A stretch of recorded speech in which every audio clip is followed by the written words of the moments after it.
Com cerca de 400 quilômetros de Fortaleza, a cidade de Parambu está localizada na microrregião do Sertão dos Inhamuns. Sua posição geográfica é marcada por paisagens que misturam caatinga, serras e pequenos cursos d'água.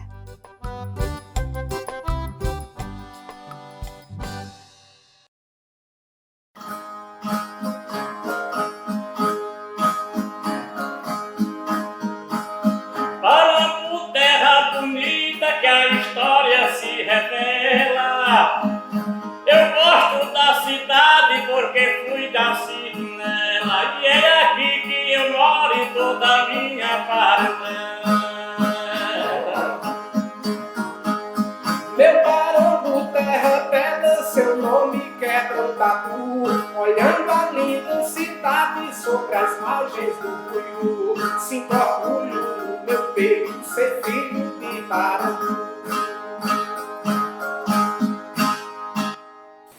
Eu sou Vilani Noronha Lô, né, como eu sou conhecida, sou professora e nas horas de folga estudo um pouco sobre a história de Parambu, escrevo também sobre as vivências, sobre a história, sobre minhas impressões, né, sobre o mundo, sobre a minha vida aqui em Parambu, e é isso. O conceito sobre o nome Parambu, a gente diz de verdade que é um nome da cultura indígena, né? E que a partir de 1943 deixou de ser Cachoeirinha para ser Parambu. A história de Parambu, na sua essência, tem muito a ver com a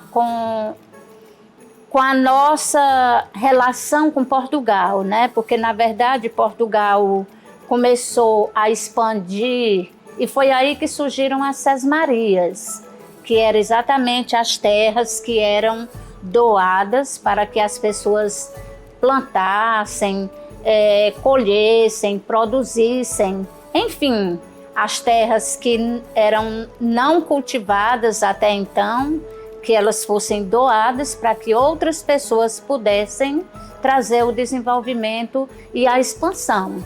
Então foi aí que, a partir do século XVI, XVII, XVIII, né, as pessoas foram se achegando, né, foram chegando e tomando posse dessas Sesmarias, que eram incentivadas pelo próprio rei de Portugal, né, e foram construindo suas moradias aqui.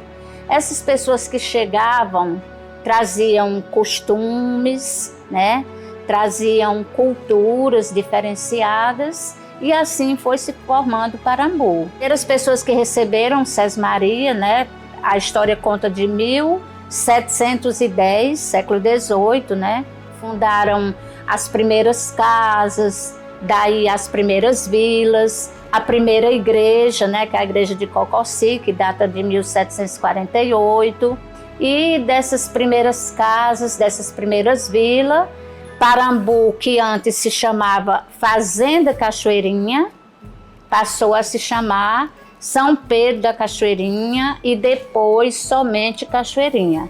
Primeiro como distrito de Itauá, mas aí depois veio a emancipação. Mas antes da emancipação trocou de nome, né? A Fazenda São Pedro da Cachoeirinha, depois chamou-se somente Cachoeirinha, e depois, em 1943, passou a se chamar Parambu. Sabemos que a cultura aqui é bem derrubada. Tem um cantador que canta com uma viola afinada. Pra quem gosta de cultura, fica de alma lavada. A nossa cultura amada acho sensacional. E falar dessa cultura fica ainda mais legal. Amplia a cultura viva do meu povo cultural.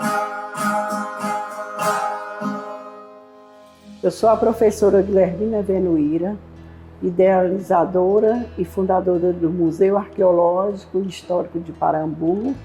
Estou atualmente como secretária de Cultura e Turismo. O Museu de Parambu foi um projeto elaborado por mim para concorrer ao edital Mais Museus do Ministério da Cultura. E nós concorremos entre os municípios que têm mais de 25 mil habitantes. E o nosso projeto, nós concorremos com 29 projetos.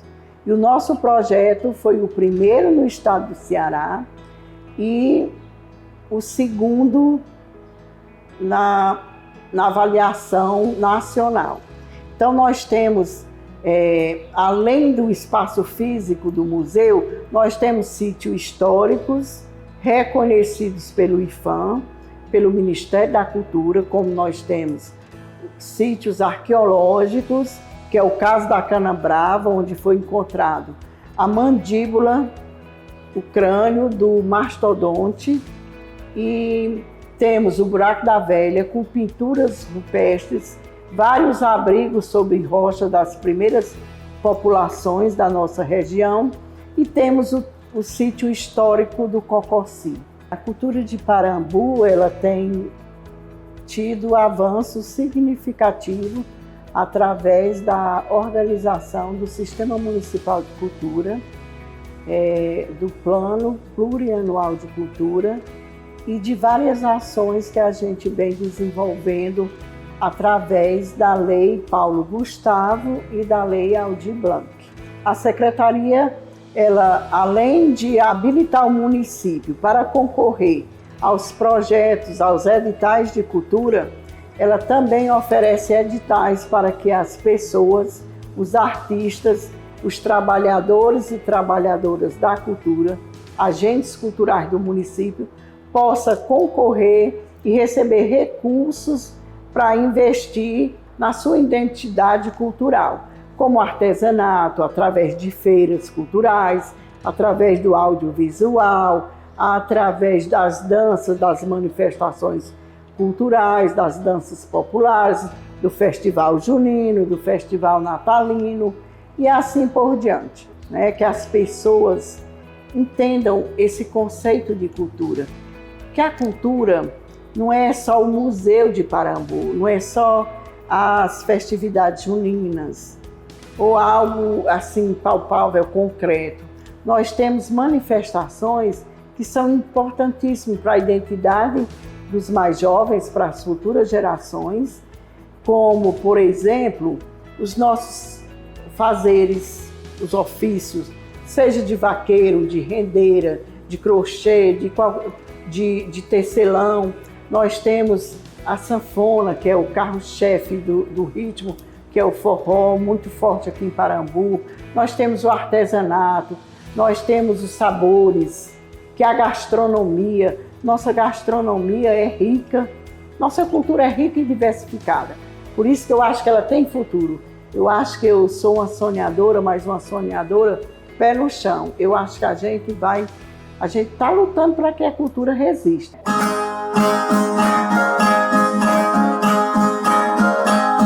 A nossa festa junina aqui é um pouco diferente.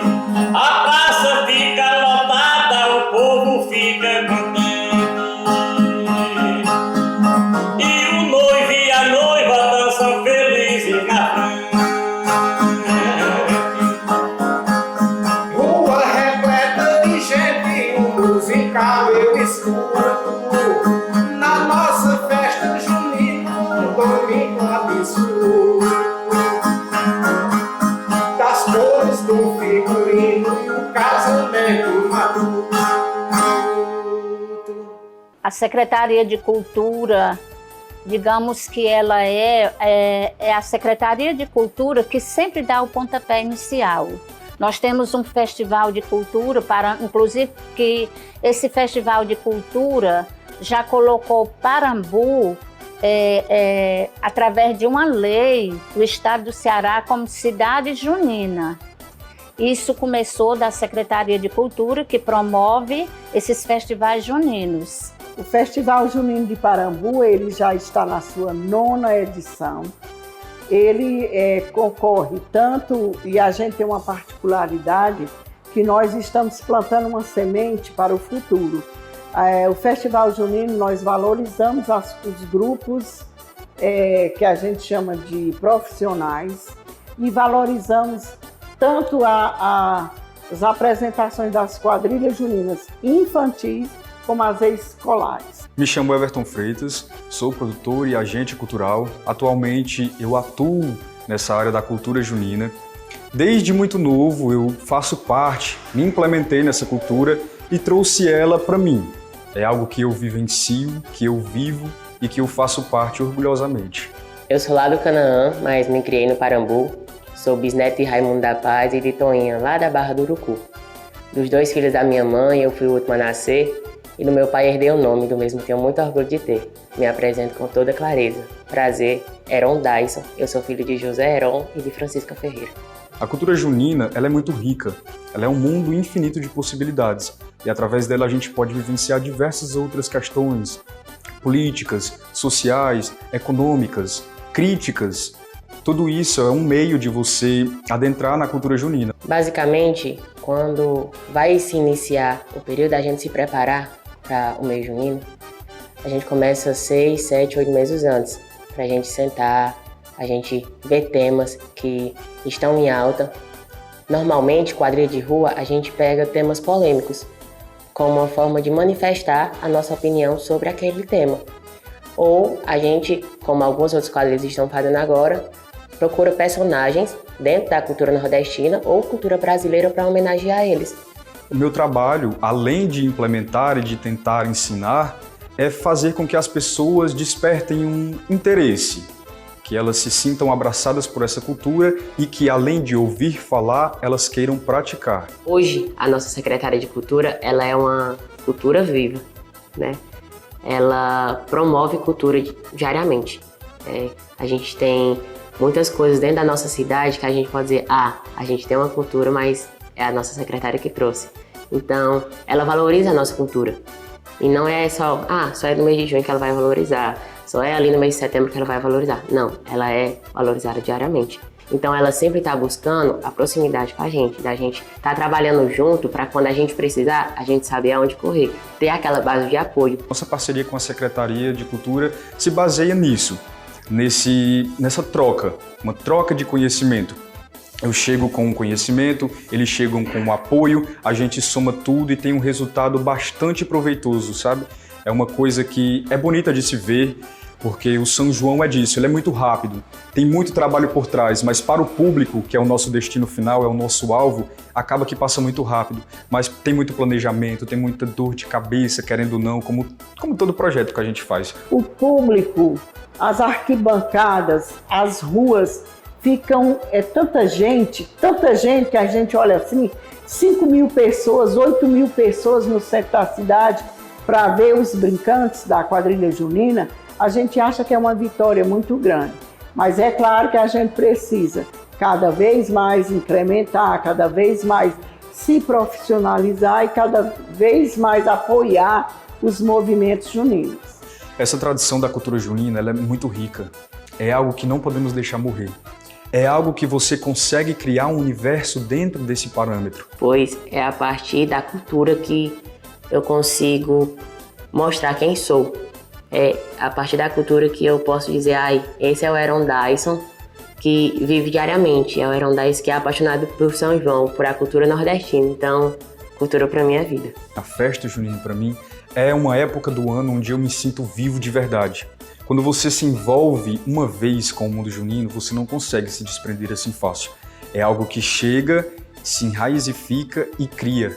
Ela abrange tantas ideias em tão pouco tempo que aquilo dali começa a ficar um espetáculo de chita, um espetáculo de música, um espetáculo de passos e pessoas se emocionam com aquilo. E a implementação, a continuidade e o investimento nesse tipo de evento, nesse tipo de festival aqui dentro do nosso município, só fará com que a cultura seja mais implementada, seja mais valorizada e que os investimentos no nosso município para esse setor sejam cada vez mais abrangentes, sejam cada vez mais positivos e que estejam aptos a ouvir, a fazer parte e a entender que esse é um movimento preciso, é um movimento necessário. É literalmente uma experiência. Você não consegue sair dela sem que ela deixe algo plantado em você. E isso é o mais interessante de tudo.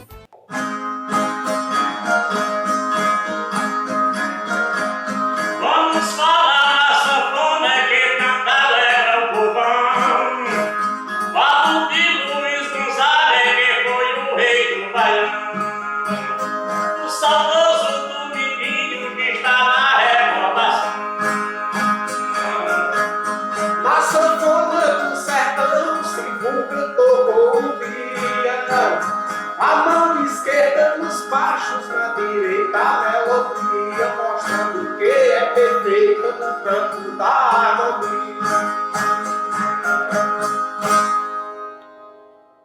Eu sou o Pedrinho do acordeon, e toco esse instrumento maravilhoso desde os meus 12 anos de idade. Eu cresci no distrito de Cocossi, um distrito que foi cidade, perdeu o título, voltou a ser distrito, e numa situação em que as oportunidades eram muito difíceis. Na minha infância eu não tinha contato com nada de mídias, nada de televisão, porque na nossa região não tinha luz elétrica. A única fonte de informação e de ouvir música que nós tínhamos era um rádio a pilha, aonde à noite abria-se um leque de rádios. Durante o dia eram poucas, mas à noite surgiam muitas rádios. E eu ouvia muito forró tocado no rádio, e um som em específico me chamava muito a atenção, que era o som da sanfona, mas eu não conhecia ainda. E foi nessa fase da minha vida também que eu conheci um sanfoneiro lá da região, chamado Simão, que nos finais de semana ele fazia os forrós, e lembro que numa oportunidade que meus pais me levaram para esse forró, eu fiquei o tempo todo observando aquele instrumento, o movimento de abrir e fechar o fole, e aquilo passou a ser um sonho para mim. Meu sonho de tocar sanfona é porque eu sou de uma família tradicionalmente toda de sanfoneiro, sabe? Desde o meu bisavô. Meu bisavô era sanfoneiro, daquelas sanfoninhas 8 baixo, chamada pé de bode, sabe? E depois surgiu o meu avô, depois um tio meu, depois os irmãos dos meus avós, e hoje estou eu aqui, tocando sanfona. Surgiu em Tauá uma escola de música em homenagem a essa professora, a professora Leolina. E lógico que eu fiz parte da primeira turma de professores dessa escola e dando aula de sanfona para crianças lá em Tauá. Isso até 2017. Em 2017, a Escola de Música Municipal veio a fechar as portas, e o que eu fiz foi pegar os alunos que eu tinha nessa escola, levei para dentro da nossa casa, porque aquele sonho não podia morrer por causa de um espaço, né? Então as crianças que eu tinha dentro dessa escola, levei para a nossa casa, num quartinho, tiramos os móveis, e essa ideia foi crescendo lá, várias crianças vindo de outros municípios, inclusive de Parambu, isso lá em Tauá, a escola funcionava lá, de Parambu, de Aiuaba, de Arneiroz. Certo dia, quando a minha esposa chegou em casa, nós estávamos com a casa cheia de crianças. Quando vimos que não era mais possível continuar fazendo o que a gente estava fazendo dentro da nossa casa, foi quando veio a ideia de nós procurarmos um espaço para isso. E assim surgiu a Escola de Música Feitosa, que existe desde 2018. Começou em Tauá, com a ida dos alunos aqui de Parambu, e o que fez também com que a gente trouxesse essa escola para Parambu, porque eu sou daqui, também tinha esse sonho de trazer para minha terrinha a nossa escola. Eu acho que a cultura da sanfona nunca vai se acabar. Manter viva uma cultura, uma tradição, não é fácil, né? Não é fácil. A gente sabe que precisa de muita determinação, de força de vontade, de querer fazer, e repassar isso que eu aprendi lá na minha infância. É um dever que eu tenho de repassar isso para que isso não morra. Hoje nós temos aqui na região em torno de 100, 120 alunos de sanfona, outros que já estão trabalhando com música e mantendo essa cultura viva. E são essas crianças que vão aí, com certeza, imortalizar essa cultura. Eu acredito que muitos deles irão também futuramente se tornar professores. Bom, a importância da Secretaria de Cultura em relação à sanfona é porque, tipo assim, a tradição da sanfona hoje estava praticamente mais acabada, né? Que onde tudo começou foi seu Luiz Gonzaga. E graças a Deus, com essas secretarias que estão surgindo, esses projetos maravilhosos, a cultura da sanfona está se elevando cada vez mais.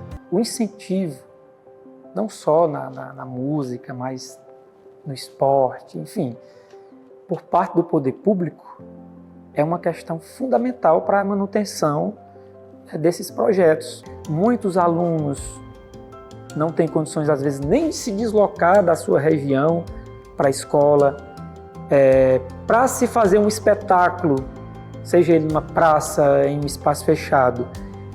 Há uma demanda grande também de um valor financeiro para se realizar, né?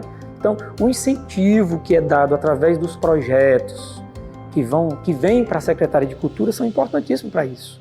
A produção desses documentários, né, que são importantíssimos também para que daqui, sei lá, a 20, 30, 40 anos, os meus filhos, os meus netos assistam e digam, olha que bacana lá o papai, o vovô fazia esse trabalho. E é através desses incentivos que é possível realizar tudo isso. O pessoal tem que valorizar mais nossa cultura, né?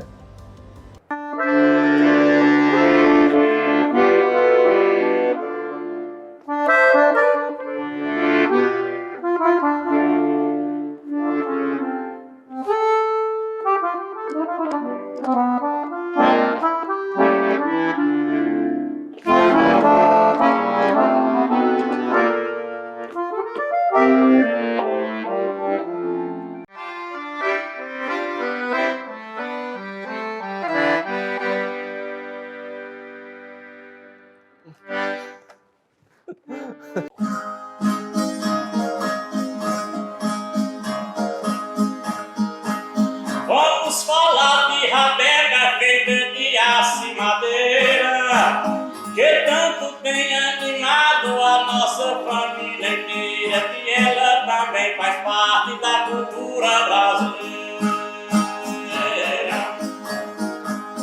A rabeca de madeira tem som de ressoação, um instrumento de arco feito pelo artesão, toca dança São Gonçalo nos terreiros do sertão.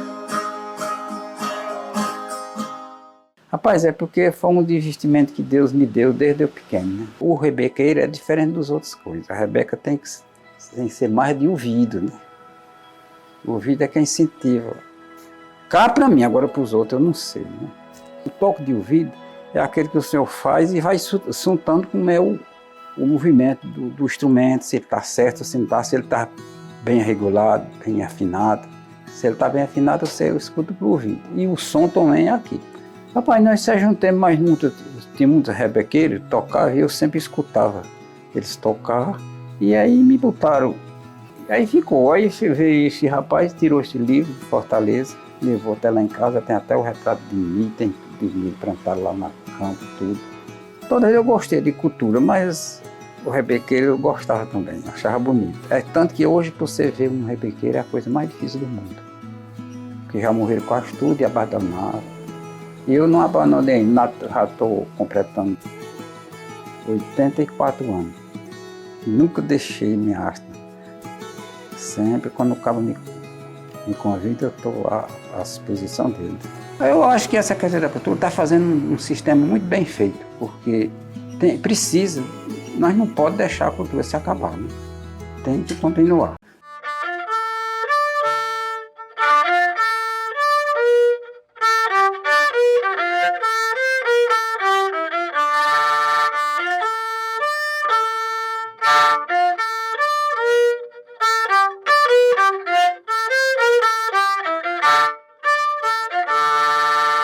Parambu é uma cidade que a gente aprende a amar, mesmo não sendo nascido no Parambu. A gente aprende a amar. E assim, nossa viagem acaba por aqui, na certeza de que não existe povo sem cultura e cultura sem povo. Que a tradição deve ser mantida e que a nova geração de artistas de Parambu deve ser apoiada. Afinal, a arte alimenta a alma e nutre a vida de todos.